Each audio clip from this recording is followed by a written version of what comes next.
રાજ્યમાં ખાડાઓનું સામ્રાજ્ય ધીમે ધીમે ખૂબ મોટું થઈ ગયું છે। એક બે નહીં પરંતુ અનેક ખાડાઓ છે। ખાડામાં રસ્તો છે કે રસ્તામાં ખાડો તે ન કહી શકાય અને ખાડાનો જન્મ ચોમાસા આવતાની સાથે જ થઈ ગયો છે। કહેવાય છે કે જેના મૂળિયા ઊંડા હોય તેને નાબૂદ કરવું અઘરું બની જાય। બસ આવું જ કંઈક ગુજરાતના દરેક શહેરથી લઈને ગામડા સુધીના રસ્તાઓનું છે અને આ વર્ષો જૂની સમસ્યા છે। તેનો ઉકેલ હજુ સુધી આવી શક્યો નથી અને કદાચ ભવિષ્યમાં આવે તો સારું કહેવાય। પરંતુ જે વિકાસના વાયદાઓ કરવામાં આવી રહ્યા છે ત્યારે આ વરવા વિકાસના દ્રશ્યો બતાવે છે કે શું ગુજરાતનો વિકાસ આ છે। એક બાજુ વિસાવદરની ચૂંટણી વખતે ભાજપના ઉમેદવાર પેરિસ જેવા રસ્તાની વાત કરે છે તો બીજી જ બાજુ આ વરવી વાસ્તવિકતાના દ્રશ્યો તેને કહેવાય છે કે છુટ્ટી થપ્પડ મારે છે કે આ છે તમારો વિકાસ।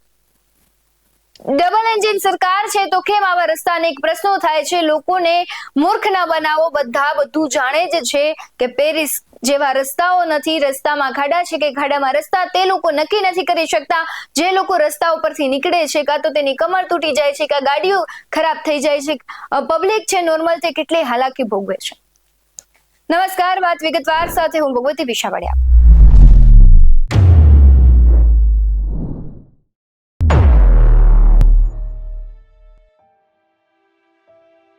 છેલ્લા કેટલાય સમયથી રોડ રસ્તાનો મુદ્દો હવે ખૂબ મોટી સમસ્યા થઈ ગઈ છે। ચર્ચાઓ ઘણી બધી થઈ પરંતુ તેનું સમાધાન હજુ સુધી આવ્યું નથી।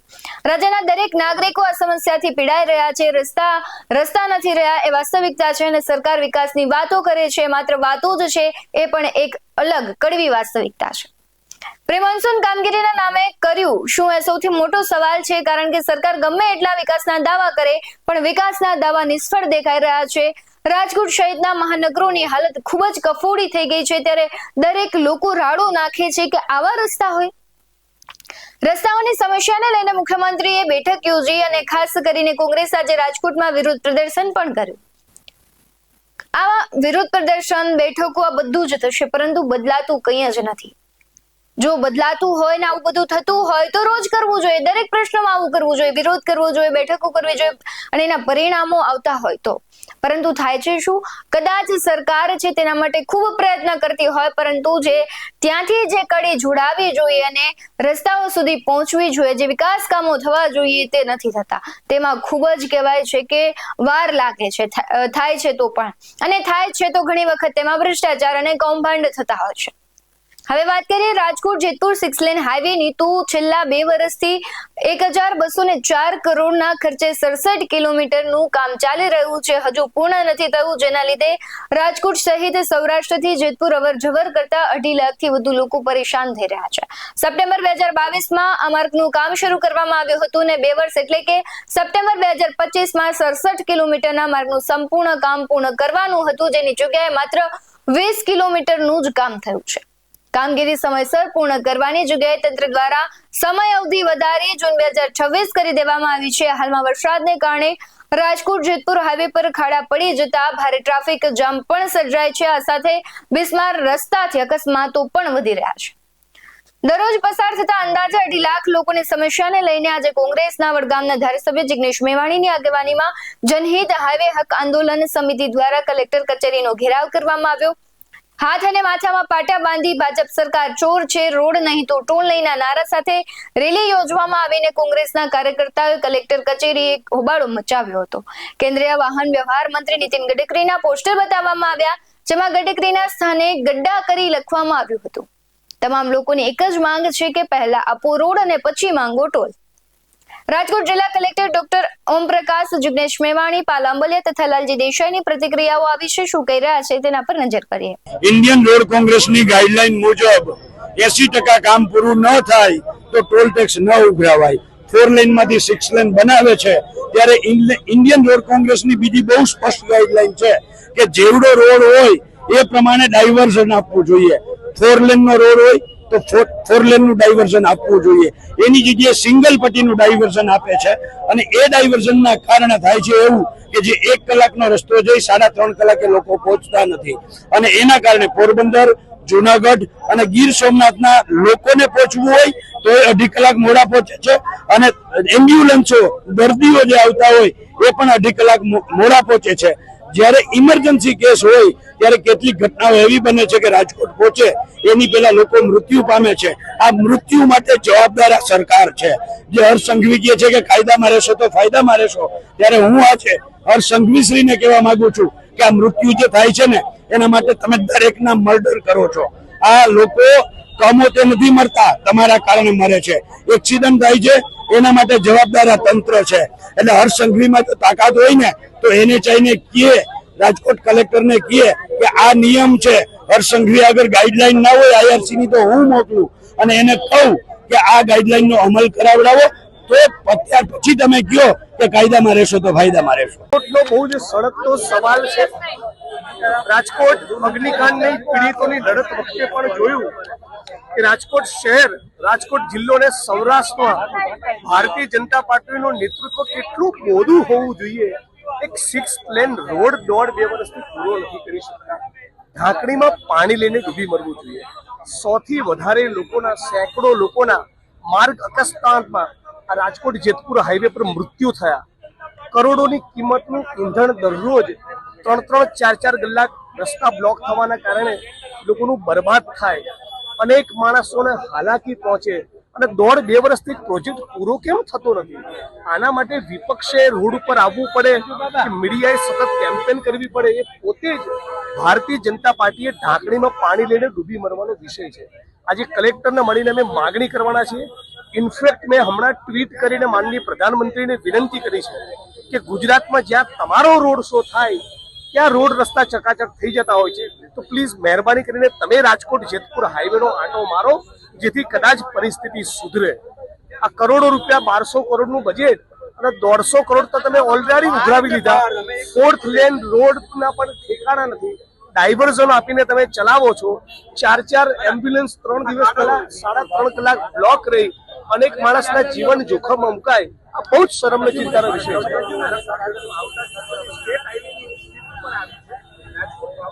બિલકુલ. અત્યારે હું પોરબંદર, દ્વારકાની વિઝિટ કરીને આવ્યો. અમરેલીના લોકો પણ મને મળવા બોલાવી રહ્યા છે. ગીર સોમનાથથી પણ ફોન આવી રહ્યા છે.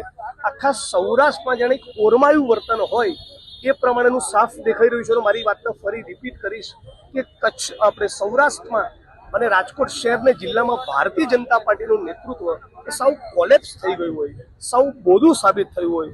એમના મેમ્બર ઓફ પાર્લામેન્ટ છે, એમના રાજ્યસભાના મેમ્બર છે, એમના MLAs અને કોર્પોરેટર છે. એક માણસ રાજકોટની જનતાની કે સૌરાષ્ટ્રની વાત ન કરે. પાલભાઈ, લાલજીભાઈ કે મારે આવવું પડે, રાજકોટ કોંગ્રેસે મેદાને આવવું પડે, મીડિયાના માણસે સિરીઝ ઓફ આર્ટિકલ્સ કરવા પડે, કેમ્પેન્સ કરવી પડે. આ ભાજપ માટે બહુ જ મોટી શરમનો વિષય છે. તમે કહો ને, રોહિત અને રાજદીપભાઈ બે કે એટલે ખાલી એક મિનિટ બોલો. આજે તમે જોયું કે રાજકોટની અંદર અહીંયા જે છે એ ખાસ કરીને રોડના હિતરક્ષક સમિતિ અને કોંગ્રેસના નેજા નીચે કોંગ્રેસના કાર્યકર્તાઓએ મળીને પ્રજાના પ્રશ્ને એ લડવાનું નક્કી કર્યું. એક સમિતિ બનાવી. આ સમિતિના આધારે આજે અહીંયા જે છે રોડ નહીં તો ટેક્સ નહીં. આ સીધી સાદી વાત છે. ભાઈ, સુવિધા આપો તો તમે સર્વિસના પૈસા લો. તમારે સર્વિસ આપવી નથી ને પૈસા શેના? આ પ્રકારની જે વાત છે. અને જે રીતે ત્યાં ડાયવર્ઝન ના હોવાના કારણે પબ્લિક ત્રાહિમામ થાય છે. શ્રાવણ મહિનો આવે છે, સોમનાથ દાદાના દર્શન કરવા જવા વાળા લોકો એ હેરાન થશે એની આને ચિંતા નથી. રોજ લોકો હેરાન, વેપાર ધંધામાં મુશ્કેલી પડે છે, અનેક લોકો ફસાય છે. આ એની સામેની પણ લડાઈ છે. આવનાર સમય ગુજરાતમાં અત્યારે એવું કર્યું છે કે સરકાર છે શિક્ષણ, સ્વાસ્થ્ય, રોજગાર અને સુરક્ષા માટે હોય. આ ચારોમાં જયારે સરકાર નિષ્ફળ જાય તો માત્ર રોડ નહીં તો ટેક્સ નહીં. આ ગુજરાત અને આ ડબલ એન્જિન, ડબલ ભ્રષ્ટાચારી સરકાર ને એવું કહેવું પડશે કે સુવિધાઓ નહીં તો કોઈ પણ જાતનો ટેક્સ નહીં અને ઇન્કમ ટેક્સ નહીં, ત્યાં સુધીની લડાઈ પણ લડવી પડશે. જે બિસ્માર હાલતને એમ્બ્યુલન્સો પણ ટ્રાફિકમાં ફસાય છે, શું કહેશો? આજે જનત હાઈવે હક આંદોલન સમિતિ દ્વારા ટોલ પ્લાઝા અને ટ્રાફિકના જે રાજકોટ જુનાગઢ જે હાઈવે કામ ચાલે છે 6 લેન, આના બાબતમાં અમુક પ્રશ્નો રજૂ કરવામાં આવ્યા છે. આજે સવારે નેશનલ હાઈવે ઓથોરિટી અને SP સાહેબ સાથે પણ ચર્ચા કરવામાં આવી છે આ મુદ્દે. મોટાભાગે અત્યારે ટોટલ 18 બ્રિજનો કામ જે છે આ નેશનલ હાઈવેનો ચાલુ છે અને આ 18 બ્રિજમાંથી 14 જેવા ડાયવર્ઝન આપ્યા છે. આપણે જ્યાં સૌથી સેન્સિટિવ પોઈન્ટ્સ છે જ્યાં વારંવાર ટ્રાફિકના ઇસ્યુ બનતા હોય છે અને ત્યાં 12 જેવી ક્રેનો મુકાવી છે અને 2 ક્રેન જે છે ટોલ પ્લાઝા ઉપર મુકાવી છે. આજની થયેલ ચર્ચા મુજબ એક બ્રિજ ઓપન છે અને 3 જે બ્રિજ છે આ જે 48 કલાકનો આપણે એક ડ્રાય સ્પેલ મળી જાય તો નેક્સ્ટ 3 બ્રિજ જે છે ઓપન કરી શકે છે, જેથી આજે ટ્રાફિક જે છે આમાં કાફી મદદ મળશે આને સોલ્વ કરવામાં. આ 3 બ્રિજ જે આવનારા દિવસોમાં ઓપન થઈ જશે. આ છે જામવાડી ટુ વીરપુર, ગોમતા ફાટક અને વીરપુર બાયપાસ. અમે એવી અપેક્ષા રાખીએ છીએ કે આ ડ્રાય સ્પેલ જેમ મળશે આ 3 બ્રિજ ચાલુ થશે. બીજું, અમુક જગ્યા ઉપરથી જેમ ટોલ પ્લાઝાથી આગળ સડક પીપળિયાથી જે ક્રોસ મુવમેન્ટ થાય છે આને કારણે પણ ટ્રાફિક જામના ઇસ્યુ થાય છે. આજે નેશનલ હાઈવે ઓથોરિટી અને જિલ્લા પોલીસ અધિક્ષક શ્રી સાથે થયેલ ચર્ચા મુજબ 3 શિફ્ટમાં ટ્રાફિક માર્શલ્સ 16 જેવા ટ્રાફિક માર્શલ્સ 3 શિફ્ટમાં મૂકવામાં આવ્યા છે. પોલીસ દ્વારા પણ એવી રીતે તકેદારી રાખવામાં આવે છે. સૌથી અગત્યનું છે કે 2 કામ. ફર્સ્ટ, જ્યારે પણ ટ્રાફિકનો જામ ડેવલપ થતો હોય ત્યારે ઝડપથી આપણને માહિતી મળે અને જેથી ટ્રાફિક માર્શલ, પોલીસ અને ક્રેનની જે મદદ લેવાની હોય આ ટ્રાફિકનો ઝડપથી નિકાલ કરવામાં આવે. બીજું, જે સ્લો ટ્રાફિક ચાલે છે આમાં મોટાભાગે જે ખાડા પડી ગયા છે અને આને કારણે સ્લો ટ્રાફિક ચાલતો હોય આ ખાડાનું ઝડપથી રિપેર થાય. અત્યારે આને પાસે કોલ્ડ મિક્સ કોન્ક્રીટ જે છે આને યુઝ કરીને આ લોકો ખાડાનું રિપેર કરે છે. આપણે ડ્રાય સ્પેલ મળશે.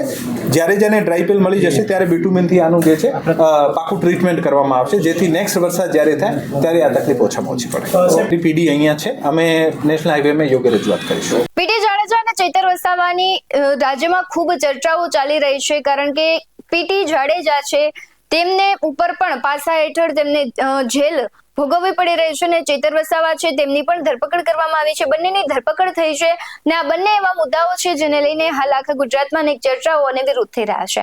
પણ આ બંને મુદ્દાઓ એકબીજાથી ઘણા અલગ છે, પણ આ અલગ છતાં આમાં એક સમાન મુદ્દો છે અને એ મુદ્દાને લઈને હવે શંકરસિંહ વાઘેલાએ પોતાની પ્રતિક્રિયા આપી છે. શું કહી રહ્યા છે તેના પર નજર કરીએ. હું ગુજરાત સરકારને વિનંતી કરું છું કે સામી પાર્ટીના લોકોને હિસાબ કિતાબ કરવા માટે પોલીસ ખાતાનો અને ખોટા કાયદાઓનો દુરુપયોગ ન કરે. એટલા માટે કે હમણાં તાજેતરમાં રાજકોટમાં જે પીટી જાડેજા સામે પાસાનો કેસ કર્યો, આ પાસા મીસા જેમાં જામીન પણ ન મળે, આ રાજકીય કિન્નાખોરી કહેવાય, હિસાબ કિતાબની વાત કહેવાય. પીટી જાડેજાના જે કંઈ શબ્દો હોય, આ ભાષા હોય, એના સામે તમારે જે કરવું એ કરો, પરંતુ અલ્ટિમેટલી પાસા જેવો કાયદાનો દુરુપયોગ કરીને તમે માણસને અમાનવીય રીતે જેલમાં ધકેલી દો એ બરાબર નહીં. આ સમાજમાં લોકોને એવું લાગે કે પીટી જાડેજા જે તે વખતે બીજેપીના સામે જે રૂપાલા સાહેબ બોલ્યા અને આગેવાની લીધી એનો બદલો ભારતીય જનતા પાર્ટી સરકારના માધ્યમથી વારી રહેશે. આ બરાબર નહીં. પાસાનો કાયદો દૂર કરો અને બાકીનું તમારે જે કરવું એ કરો. એટલું જ નહીં, ડેડિયાપાડામાં હમણાં ત્યાંના જે ધારાસભ્ય એને સામેના કાર્યકર્તાની ફેટ પકડી કે જે કંઈ થયું હોય, આ એક સિસ્ટમ છે. એ સિસ્ટમમાં તમે જો એની સામે 307 લગાવો, માણસને મારી નાખવાનો કાયદો, ગુનો આ તમે જો એમાં દાખલ કરો એ પણ બરાબર નહીં. બીજા ઘણા એવા કાયદા છે જેના આધારે તમે સામો માણસ બોલ્યો હોય એનું એક્ટ કરી શકો, પરંતુ 307 મારી નાખવા માટેનો પ્રયત્ન આવું ક્યારેય ન હોઈ શકે. જાહેર જીવનમાં આ તો ચાલ્યા કરવાનું. એટલે મહેરબાની કરીને આવા કાયદા, એ કાયદાની તમે ડિવેલ્યુએશન કરી જાઓ. 307 શું કહેવાય એની ડિવેલ્યુએશન, પાસાનું ડિવેલ્યુએશન મહેરબાની કરીને કોર્ટના, હાઈકોર્ટના ચક્કરમાં ને એમાં કોઈ ટકશે નહીં. એટલા માટે આ કાયદાનો દુરુપયોગ બંધ કરો અને સારી રીતે રાજકીય કિન્નાખોરી ન થાય અને સ્પોર્ટ્સમેન સ્પિરિટથી એકબીજાનો હિસાબ કિતાબ થાય તો સારું. પણ મહેરબાની કરીને આ બંને કેસમાં 307 રદ કરો અને અમારા જાડેજા સાહેબનો પાસાનો કાયદો પણ રદ કરો તો સારું રહેશે. આટલું મારે સરકારને કહેવાનું છે. તમે રાજ્યની પરિસ્થિતિ જુઓ તો ચોમાસું ચાલી રહ્યું છે, વરસાદ અત્યારે અનરાધાર છે. સામેલા ધાર હોય તો ગુજરાતની શું પરિસ્થિતિ થાય, અને એ મહત્વનું છે કે જો વરસાદ છે અને તમારી જે પ્રી મોન્સૂન કામગીરી છે તેની પોલ ખુલે છે, તેમ છતાં પણ તંત્ર હજુ ધીમી ગતિએ જ ચાલી રહ્યું છે. કોઈ એવી નક્કર કાર્યવાહી નથી થતી, નક્કર એવા કાર્ય નથી થતા કે કામ નથી થતા. જે કરે છે, આપણે રાજકોટમાં જ હમણાં જોયું હતું કે મનપાએ જે પ્રી મોન્સૂનની કામગીરી કરવાની હોય કરી હતી, રોડ ઉપરથી જે બમ્પર છે એ સાઈડમાં હોય. આ છે સરકારી કામ અને એ આવી રીતના કરવામાં આવે છે, કોન્ટ્રાક્ટરો છે તેનું મિલીભગત હોય છે અને ગેરરીતિઓથી જે કામ થાય છે તે ક્યારેય સારું કામ થઈ જ ન શકે અને આ ગેરરીતિઓ જ્યારે બંધ થશે ત્યારે ખરેખર ગુજરાતનો વિકાસ થશે. આ સ્થિતિ રાજ્યના માળખાકીય સુવિધાની નબળાઈ અને તેના નિભાવમાં રહેલી ઉણપને સ્પષ્ટપણે દર્શાવે છે કે કેટલું માળખું અને સુવિધાઓ બદલાવાની જરૂર છે. કારણ કે સરકાર ગમે એટલા પ્રયત્નો કરશે પણ જો વચેટિયાઓ કામ નહીં કરે, તે સુવિધા નહીં આપે સામાન્ય જનતાને, તો વિકાસ નહીં થાય, નહીં થાય ને નહીં જ થાય. આ મુદ્દે તમારું શું કહેવું છે કમેન્ટ બોક્સમાં જરૂરથી જણાવજો. આવા જ વધુ અહેવાલો સાથે ફરી મળતા રહીશું. તમે અમારી યુટ્યુબ ચેનલને સબસ્ક્રાઇબ કરવાનું, અમને ફેસબુક અને ઇન્સ્ટાગ્રામ પર ફોલો કરવાનું ભૂલશો નહીં. બાકી અમને અપડેટ્સ મેળવવા માટે જોતા રહો BS9 TV ન્યૂઝ. નમસ્કાર.